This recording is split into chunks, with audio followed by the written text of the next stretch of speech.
Basa basa kabandenwe, basa basa mayelwe, bano ibasi basingana kadukuna, zamiba wame. Brice Landry Decour, j'ai 52 ans, marié, père de 4 enfants. J'ai une formation de mathématicien. Aujourd'hui, je suis imprimeur numérique. Pourquoi je vous donne tous ces petits détails? En fait, pour vous dire à quel point un pays est capable de faire pour son fils et ce qu'il pourra aussi faire pour les enfants du Congo. Alors, aujourd'hui, nous sommes à l'aune du 160e anniversaire de l'indépendance du Congo.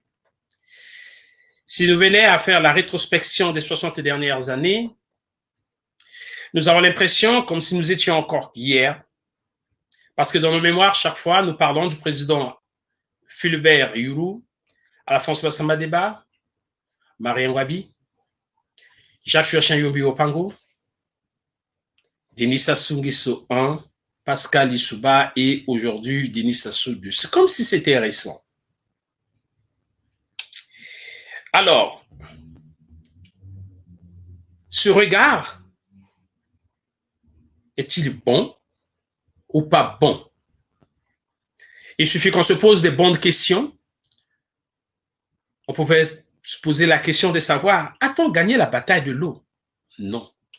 A-t-on gagné la bataille de la santé? Non. La bataille de l'éducation? Non. La bataille de la santé? Non. Et la bataille de l'emploi? Non plus. Alors, d'où ce regard toujours amer lorsque nous retournons en disant que non, nous avons perdu pratiquement 60 années après les indépendances. Et c'est pourtant, on peut dire qu'il ne s'est rien fait sur le plan continental ou plus précisément Congo-Brazzaville. Si, bien sûr qu'il s'est fait des choses.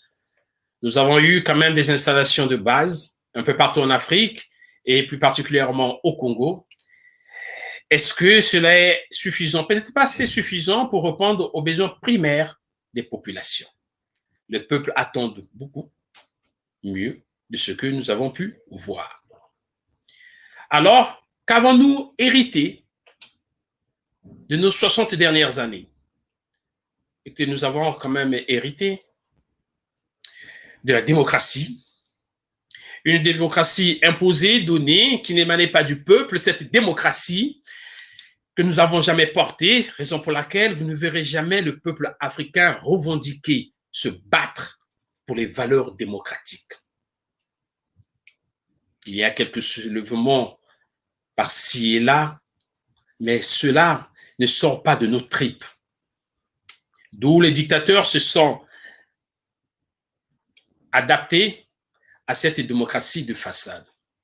Qu'est-ce que nous avons aussi hérité? Nous avons hérité les guerres civiles les 60 dernières années sur le plan continental.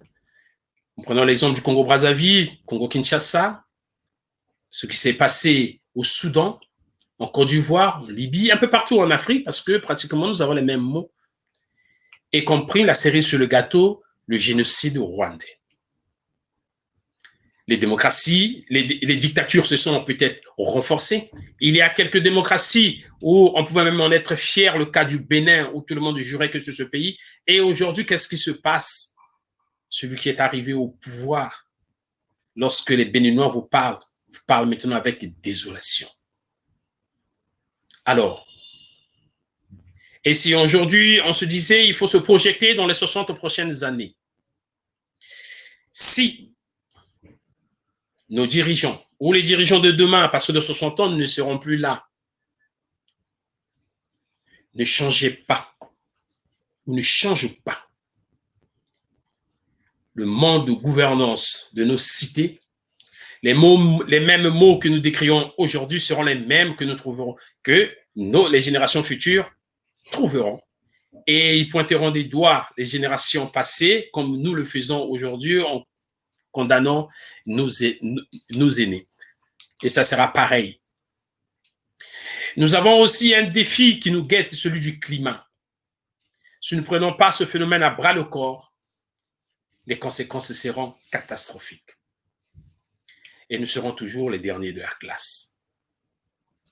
Alors, C'est aux générations futures que nous allons laisser à elles. Peut-être nous ne verrons pas ce changement parce qu'aujourd'hui, sur le plan même démographique, lorsqu'on parle par exemple du Congo, dans les années 60, nous étions combien? À peine, peut-être, je sais pas, 200, 300 000 habitants, 800, je sais pas.